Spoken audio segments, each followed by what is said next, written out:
man behind him, which we've not had before. Are these the SWAT team guys?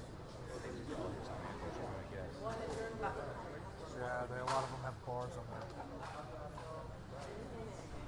Yeah, this is interesting. This might be the SWAT team.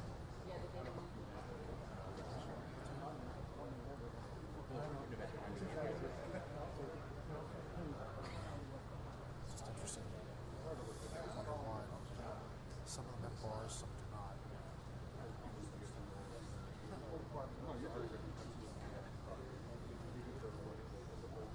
That was a lot of them.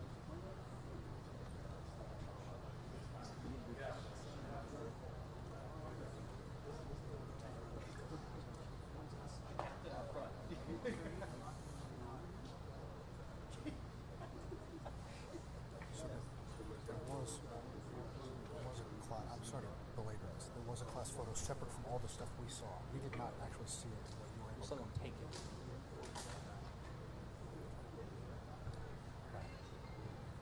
So on the affiliate or something. So you can definitely say that it exists. Like I won't be wrong if I press it. That's what.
Must have stole that one.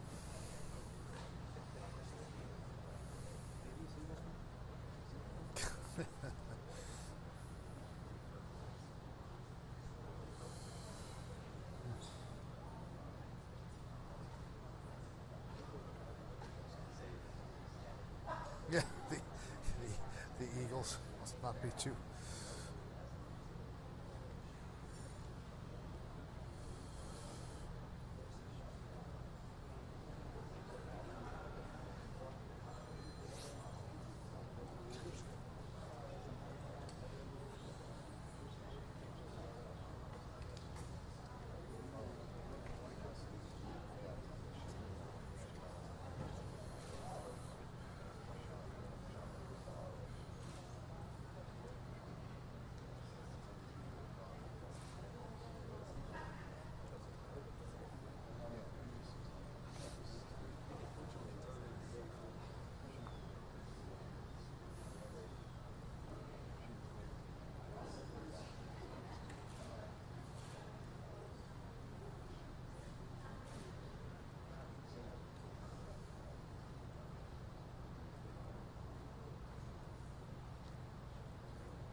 Should I try to send this to Elizabeth?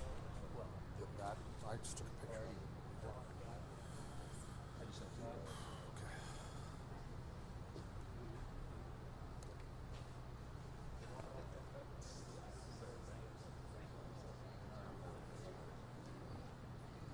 Who's this guy?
That's what I want to ask. We don't know. They kind of indicated it might have been thermal imaging that got him, but maybe not. In the tall grass, sleeping on top of the rifle.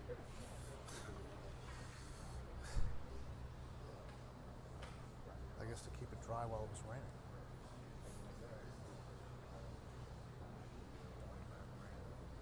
Yeah.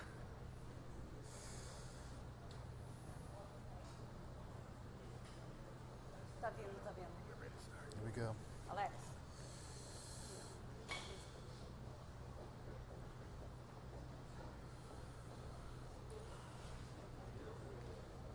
There's the governor. Where's this here?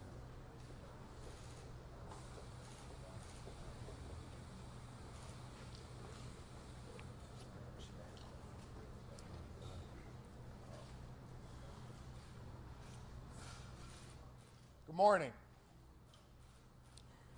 I'm pleased to be able to report that thanks to the extraordinary work of law enforcement officials from here in the Commonwealth of Pennsylvania, our local leaders here in Chester County, and from our federal partners all across this nation, shortly after 8 a.m., our suspect was captured. I want to say, first and foremost, thank God there were no injuries to law enforcement or to the public. We obviously became deeply concerned after the suspect was able to steal a weapon. He was apprehended this morning with no shots fired. I want to say thank you to the dedicated law enforcement professionals from every level who each and every day go out of their homes, leave their families, leave their loved ones to keep us safe. The public, over the last 13 days, has had a chance to see what excellence in law enforcement means, what true, dedicated professionalism is all about. I couldn't be more proud to be standing up here today with these professionals from every level. And while they did extraordinary work, we had a tremendous assist from the public here in Chester County. I want to say thank you to the public for their vigilance. Thank you for the constructive tips that they shared. Thank you for remaining on guard. We recognize this has been a concerning and trying time for each and every one of you in the region. We want to thank you for your support of law enforcement and for your support of this effort that led to this capture today. I hope the good people of Pennsylvania, and indeed the folks all across this nation, got a chance to see how government is supposed to work, how law enforcement is supposed to work, where we all come together, where we focus on the mission. And while the women and men up here behind me may wear different uniforms and different badges, we were here with common purpose, and that was to apprehend this suspect and keep people safe. Leading this effort has been the Pennsylvania State Police. And I know I'm going to get booed by some of the folks behind me for saying this. I believe they are the finest law enforcement agency in the United States of America. And I could not be more proud to be the governor of this Commonwealth and to have the chance to serve in public service alongside these great leaders in the Pennsylvania State Police. Leading the effort for us is Colonel Christopher Paris, who did yeoman's work overseeing this operation together with Lieutenant Colonel Bivens. All Pennsylvanians, gentlemen, are indebted to you for your bravery, for your courage, and for your tremendous leadership. And with that, it's my honor to bring up the Colonel of the Pennsylvania State Police, Colonel Christopher Paris. Thank you, Governor. I would like to make a few brief comments. I'd like to dedicate those comments to the victims of Cavalcante and their families. At the end of the day, all of the people behind me here work for justice and for the victims. A close second to the people of Chester County. We appreciate your support, and we appreciate the dedication that you have shown us and the generosity that you have shown us. We are in your debt. This was a major operation. We know that it has affected your lives, and we're very much appreciative of that support. I'd like to thank the governor and his support of us, not only with his physical presence, but his work in Harrisburg on a daily basis.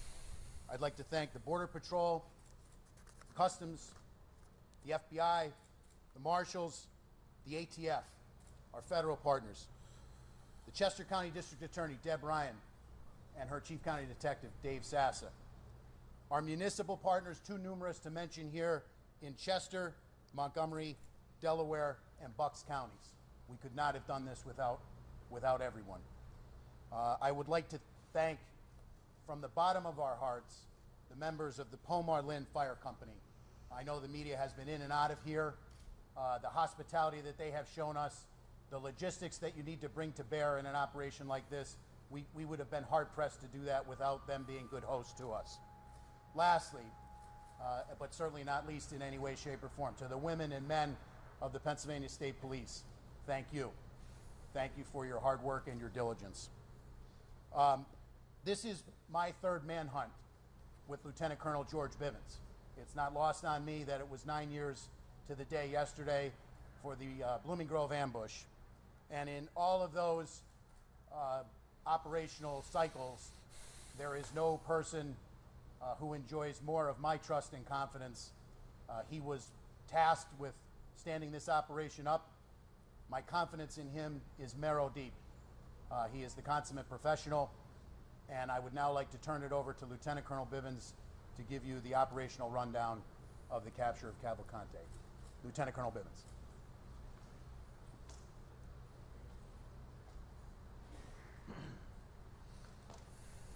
Thank you, Governor. Thank you, Colonel. It is a true pleasure to stand here this morning and talk to all of you about bringing this manhunt to a successful conclusion, and without getting anyone else hurt, most importantly. None of this would be possible without the support of this team, represented by members of various agencies standing with us up here, by others standing throughout this fire hall, and by still more who are out there in the field. So let me give you a few details about how this unfolded. As you know, we have been working most recently in a perimeter established in northern Chester County. Last night, shortly after midnight, a series of events started to unfold. First, we had a burglar alarm at a residence near Prizer Road within the perimeter. Our people investigated that, did not find Cavalcante there or anyone else, but it started to bring some of our people into that area. We had been searching an area not far from there already with some tactical teams that night. There was an aircraft overhead utilizing FLIR technology, and close to 1 a.m. picked up a heat signal that they began to track. It was west of PA 100 and north of Prizer Road. Tactical teams began to converge on that location where the heat source was moving. Unfortunately, we had a weather system that also came in, and we had lightning that was flashing all around, and it caused the aircraft to have to depart the area.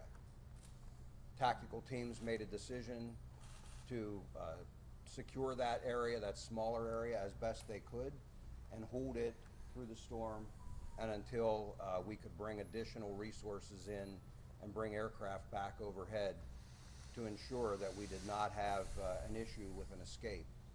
That resumed early this morning, and shortly after 8 a.m., tactical teams converged on the area where the heat source was. They were able to move in very quietly. They had the element of surprise. Cavalcante did not realize he was surrounded until that had occurred.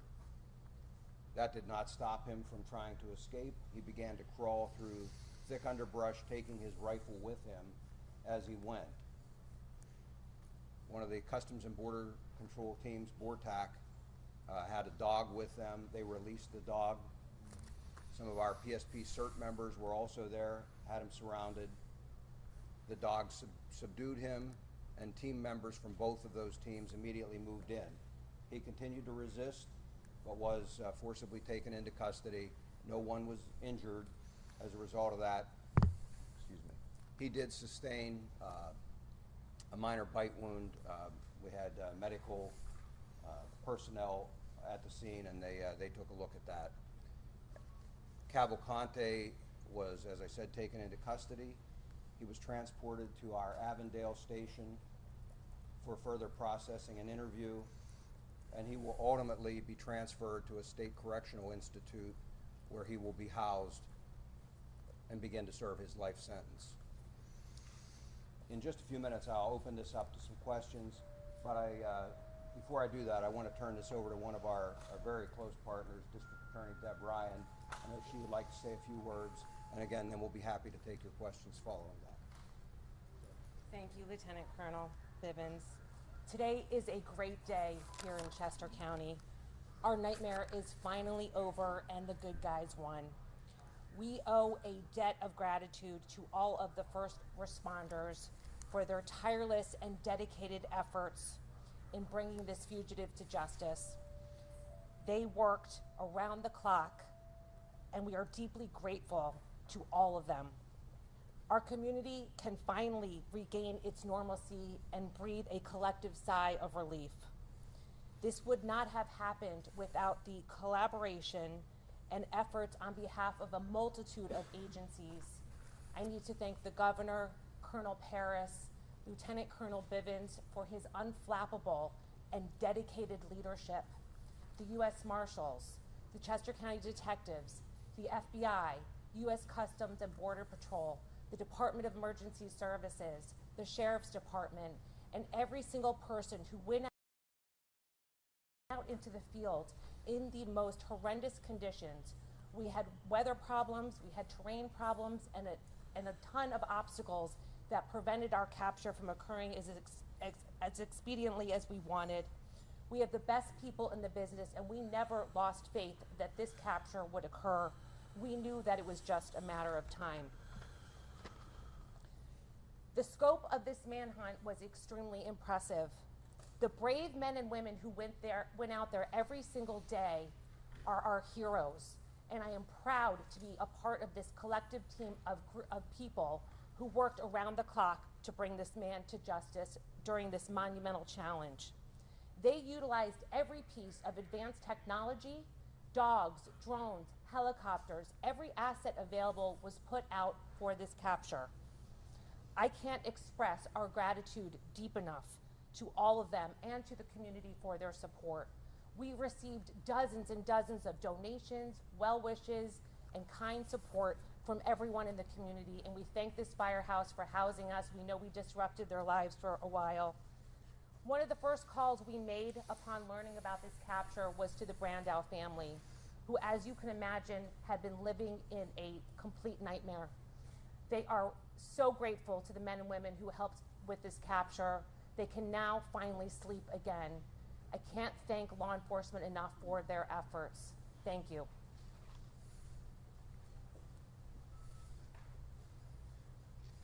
Okay, with that, Regarding- we're happy to jump on take in your real questions. quick. Yes. With the helicopter overboard, we saw the arrest taking place. There was some criticism about the photo op that was taken with the fugitive. Can you explain how that's actually a standard procedure, or what's the reasoning behind the photo op with the fugitive?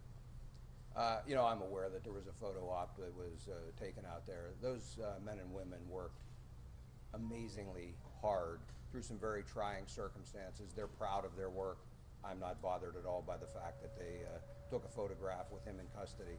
Again, they're proud of their work. They kept the community safe. I say thanks to them and good job. Well, was it appropriate? Sir, did he say anything in the moment that he was captured, and you released the name of the canine officer who bit him during his capture? We will probably not be releasing the name. And in terms of anything that he said, we need to use an interpreter, and he has been taken back to the station, and at that point, we will attempt to interview him at the Avondale So station. he didn't say anything upon capture, anything at all? I'm not aware of it. If he did, I don't have that information. Which he made the arrest?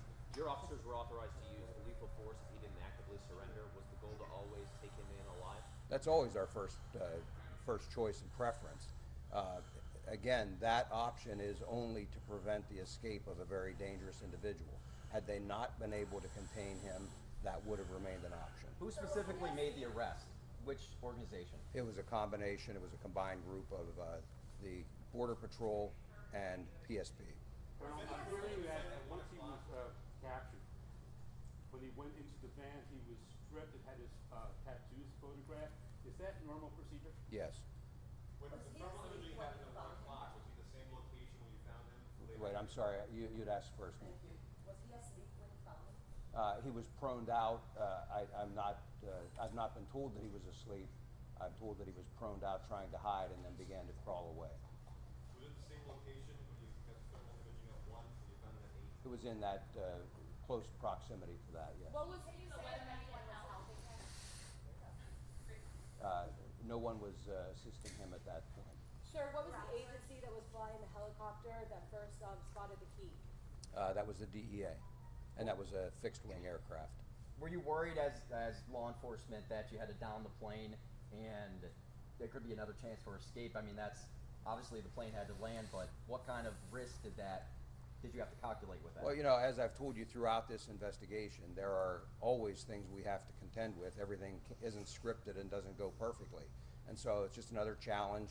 Worried, I don't think is the word that I would use. We simply had to adapt. And so we secured that inner perimeter while always keeping our outer perimeter secure, so that if he did manage to get out of that inner, we would box him in yet again. How tough an adversary was he? You've led some very high-profile and difficult manhunts. How tough an adversary was he compared to some of the others? You know, I don't know that he was particularly skilled. He was desperate, and I've said that all along. You have an individual whose choice is go back to prison and spend the rest of your life in a place you don't want to be, or continue to try and evade capture. He chose the evade capture. He was in good shape, obviously able to climb, as you saw, to get out of prison. But ultimately, as I said all along, we had an amazing team assembled here, capabilities that are just very formidable. And I was confident all along that he would eventually be captured. And ultimately, this team, and I credit all of them, for bringing together their collective experience, the resources, and being able to apply that and capture him. It's never easy to find someone who doesn't want to be found in a very large area. Sir, there was previously you said you were reserving comment on if anybody was helping him throughout the search. I know you said no one helped him this morning. Can you say now that he's in custody whether he received help these last 13 days? There were people who were intent and intended to assist him. We had been successful, to the best of my knowledge, we had been successful in preventing that assistance from reaching him. Is that a good assistant? Yes. There had been some frustration, some criticism from the public as this was stretching on. Now that it's over, do you consider this anything other than a success? No, it was absolutely a success. And I got to tell you, I think by and large the public stayed amazingly supportive. I had some third grade students stop by yesterday and drop off letters and notes of support for all of these responders. We put them out for them to see at briefing time and things. That's the kind of support we saw from this community. There will always be criticism. There will always be people who think they can do this job better, and they're entitled to that opinion. What I would tell you is, again, I put my faith in this group of experts, this group of seasoned law enforcement professionals, the dedicated men and women, not only of the Pennsylvania State Police, but of all of the other partner agencies who went out there every day. I'll put my money on them any day of the week, and I believe the community supported them and continues to. Do you know when they're charged with escape, and when will those charges be filed? We'll be discussing with the district attorney what, if any, charges will be filed. But for right now, again, there is a commitment, and he is going to begin serving his life sentence at a state correctional institution. Who is his sister now? She is in the deportation proceedings.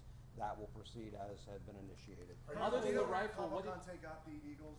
I'm sorry? You know where Cavalcante got the Eagles hoodie from? I do not. Other than the rifle, what did he have with him? Did he have anything else? Just the clothing and things that he was wearing. Did he attempt to shoot? Did he attempt to try to engage? He did not have an opportunity to, no, How many sir. officers were on the ground as you converged? I don't have an exact number, but looking at the teams we were sending in there, in the immediate vicinity was probably 20 to 25. And can you tell us more about what those 20 to 25 look like? Like, did they have specific armor? What Yes, they were tactical. They were a tactical team. You would expect camouflage, full armor, long rifles. And which agency? Customs and Border Patrol is their BORTAC team out of El Paso, and then Pennsylvania State Police CERT. It's our Special Emergency Response Team. Colonel, once on the ground, from they've now pinpointed him, right? They're Yes. on the ground and they're quietly moving into place. Length of time? From that point, probably 5 minutes. It played out fairly quickly once they had identified him and moved in. He detected them at that point once they were already in position, and again, he started to crawl away, and it played out very quickly then. Sir, what is your greatest lesson from this 14-day manhunt? You know, I don't know that there's any single lesson. I will tell you that I learned something from all of these, and as I told you before, I bring that experience to the next one. And so I just go back to, it's all about the team. It's about assembling the right group of people, the right technology, the people with can-do attitudes who will stick with you through the investigation, and that's what we did. And it's worked well for us in the past, and I'm sure will work well for us in the future. You said there were people intending to help him. I just want to see if we can get a little more detail from you on that. You did mention, you did confirm the sister was intending to help him. Who else might have been intending to help him? And can you give us any detail on how they... And the reason I'm not going to talk about that again, as I mentioned, we will be discussing with the district attorney whether there will be any additional charges. I don't expect that there will be on that aspect, but we want to have that discussion before we disclose anything else. Help the police to catch him? Did he stop because of the rain this past night? No, I think he stopped because his normal pattern was to travel in the late evening, earlier overnight hours. Whether he got tired or whatever, normally he typically didn't travel then later at night, and he typically did not travel during the day unless we pushed him. And we did have several instances of that where he was pushed and had to move. But he doesn't have night vision or anything like that, the type of technology that many of our operators had out there. And so traversing rugged terrain is difficult to do.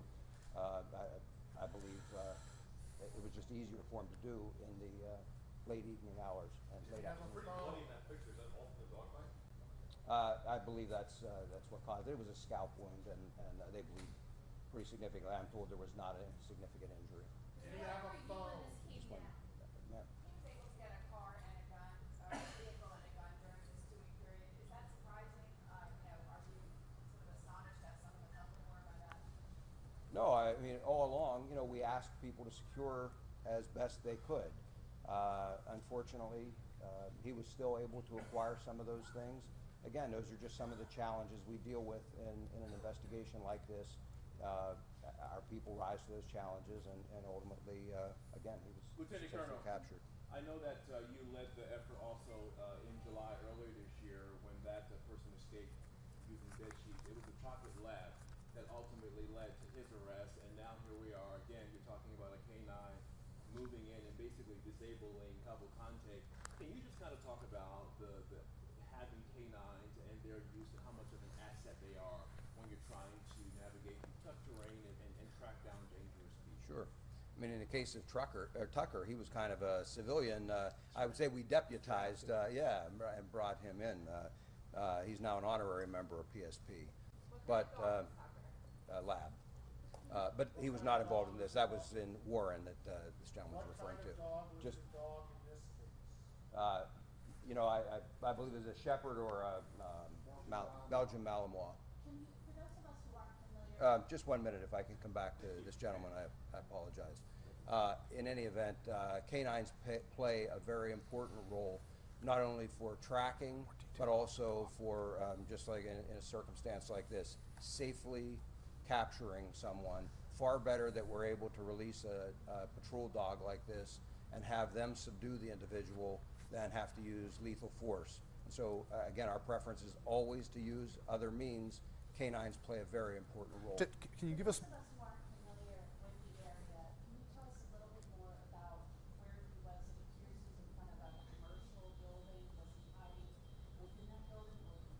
He was in the wooded area, again, west of PA 100 there. PA 100. Are you aware of how he was getting nourishment and, liquids? No, that'll all be part of the interview we'll attempt to do. Whether he'll talk to us or not, that's obviously entirely up to him.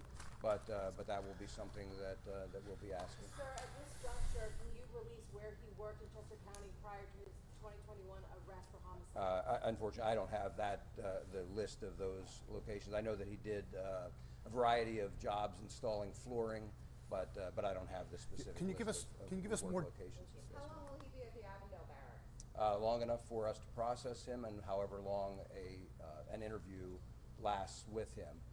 I don't expect it to be for a very extended period of time, and again, at that point, he'll be transported to an SCI. And what facility? Sir, is there any concern that he would team up with another small man to step inside the trench coat, Little Rascal style?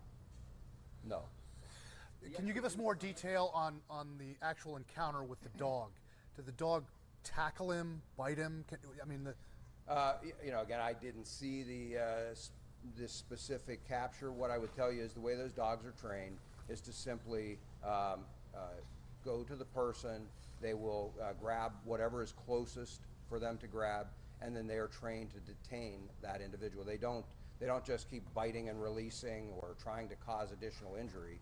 They simply grab onto and try and hold that person in place until officers can get there. So that's why they're never released at some great distance or unsupervised. There are officers close by who can then move in. The handler can immediately pull the dog back off of they give him a command, pull the dog back off, and then officers take Did he over. fight the dog? Did he resist the dog? He did.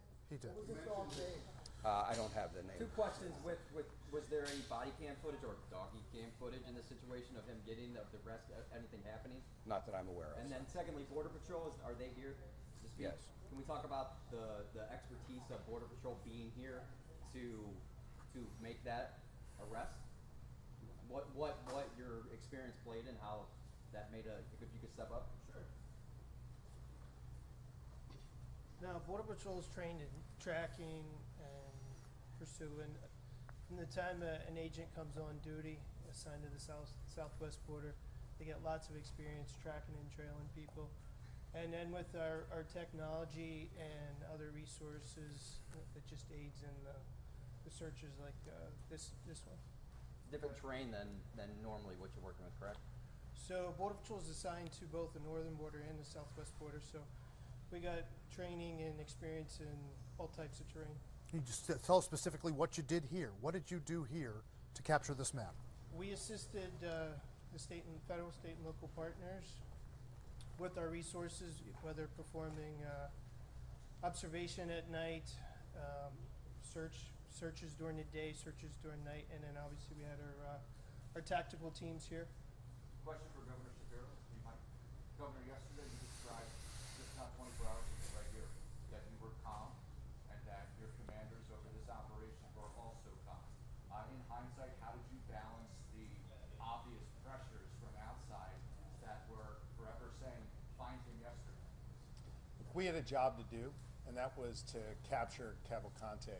And I had the absolute best team working on this. I'm proud to be associated with the Pennsylvania State Police and all the law enforcement leaders who were behind me, federal, state, and local. We knew we had the best, and we knew, as Colonel Bivens said multiple times, he was desperate, and it was just a matter of time. I couldn't be more proud of them. And I want to come back to two questions over here that are related to Mr. Holden's question. One was about the assets that we deployed beyond the people. I hope that the public takes great pride in the technology, in the canines, and in all of the assets that were brought to bear here. We ask a lot of the public through their tax dollars to support the police, to support law enforcement at every level. And they got a front row seat here in Chester County and across Pennsylvania to see the extraordinary work not only these individuals do, but the great technology we're able to bring to bear to ultimately capture dangerous suspects like this. The public should take great pride in that. And then to the gentleman's question there in the suit, folks, whoever had their Eagles hoodie stolen, if you could let us know, I'll do my best to get you one of those new Kelly Green ones, okay? Governor, can I just ask you, two escapes, two different individuals individuals from the same prison in the same year. What do you say to people who live in this area who say, what is happening at the Chester County Prison, and what are you guys going to do moving forward to try and prevent this kind of thing from ever happening again? Here in Pennsylvania, our system may be a little different from other states. We have state correctional institutions, and then we have county jails. In this case, the Chester County Jail is run by Chester County officials. They'll answer those questions as to what occurred and what changes are ultimately going to be made. Certainly, the State Department of Corrections will be here to assist in any reviews or in any other work that they need done to make sure that that facility is secured. They obviously have a lot of work to do there, and I'm confident on the leadership of Chairwoman Moskowitz and District Attorney Ryan and other leaders in the county, they'll get that done. Can you put a dollar figure on the search? How much did this cost? Is it estimated that the cost of the manhunt is about $1 million a day? I can't put a price tag on it. We'll do our best to make sure that whatever can be tallied up is and is shared with the public. At the state level, I can't speak for our local or federal partners. Governor, you mentioned the pattern of what time of day you were traveling. Were there any other patterns that you picked up on that were key in tracking him and dating him? There were a number of things that we picked up on, and he didn't follow the same pattern every single time. Seemed to like to travel via creek beds. He liked other paths of less resistance, wood lines, power lines, gas lines, that type of thing. And that's actually fairly normal. Nobody wants to have to force their way through very heavy underbrush and things. And again, I mentioned the time of day, but all of that combined with some outstanding work and technology is really what brought this to a Lieutenant Colonel, so many people in Chester County are grateful for your efforts. I know you mentioned on Friday you were asked about containment and capture. Ultimately, that tactic was successful. Anyone that you would like to thank at this time? I know Land Hope donated breakfast yesterday. Wawa has been big help with lunch. Any small businesses you'd like to thank? And then again, the people of Chester County. I will tell you that we have been compiling a list, and I don't want to stand here right now because I will absolutely miss many. Some of those that you mentioned have been outstanding supporters of us, and I thank them. We will publish a list of all who helped us out because we are very, very appreciative. That level of support is really one of the things that allows our people to focus on the task at hand and to try and be successful even quicker than we might otherwise have to be. When I gave you all a tour of the facility in here, I talked a lot about logistics and the support that's required to field a team of 3, 4, 5 or more hundred law enforcement officers out there.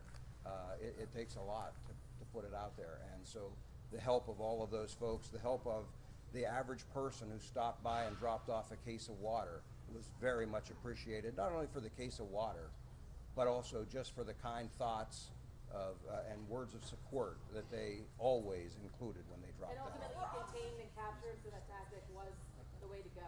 Yes, as I said, we always take a multifaceted approach, and so depending on the circumstances, there's always a contingency, and we're always prepared to move in whatever direction we need to. Is Cavalcante being taken to? I'm sorry. Were officers wearing any body cameras and all that? I don't believe any officers on the tactical teams had one. The type of aircraft involved here with the heat-seeking equipment, is that a DEA aircraft? Was it fixed-wing, drone, helicopter? Also, did the arrest happen in South Covington Township?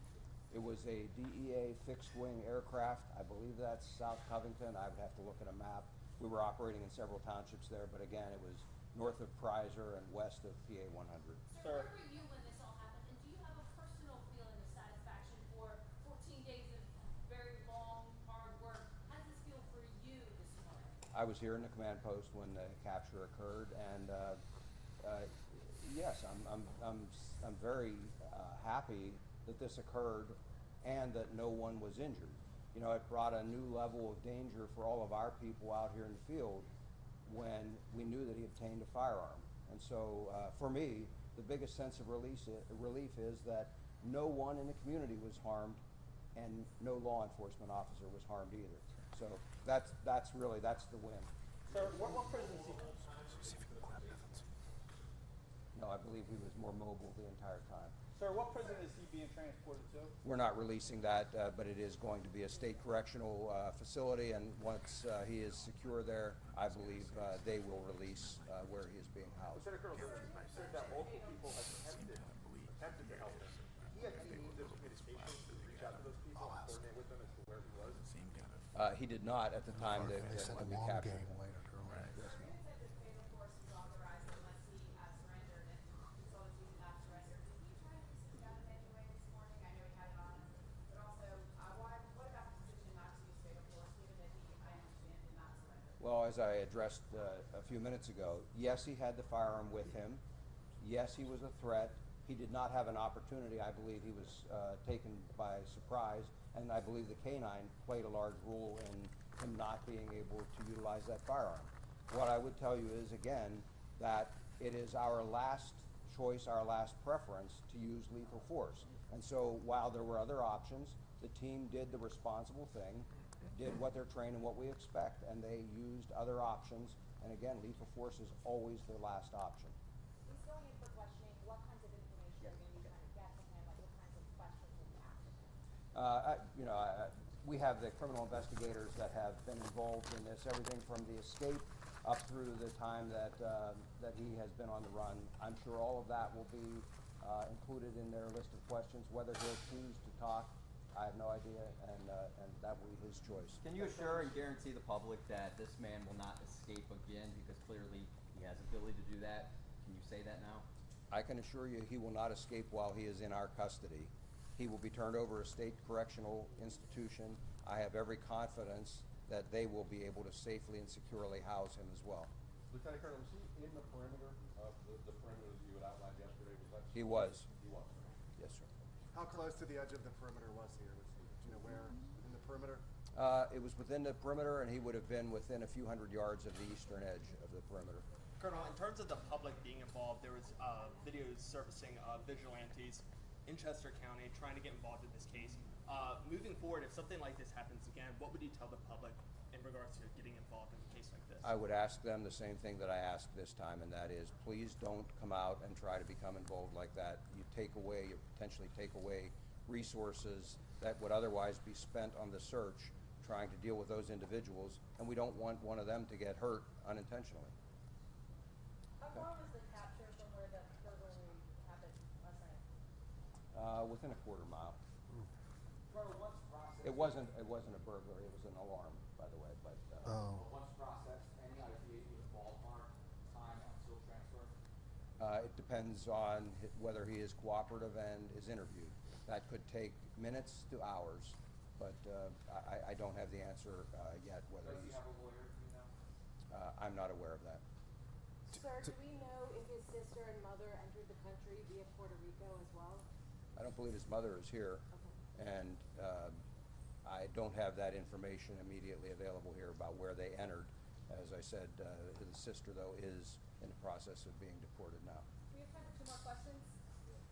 Lieutenant Colonel, after everything that you've been through, seen with Cavalcante, once that interpreter is there, do you plan on having a conversation with him, asking him anything about all this? No. The investigators are quite competent. They'll gather the information that we believe is important if they're able to, and I'm confident that everything we need will be gathered in that way. There's no reason for me to have a personal discussion with What's him. your message to anybody else who tries to escape? Well, I think it's a very bad idea, obviously, and we will be here should something like this occur again. We'll put the team back together, and we'll be right back out after them. Okay? Thank you all. Thank you, everybody.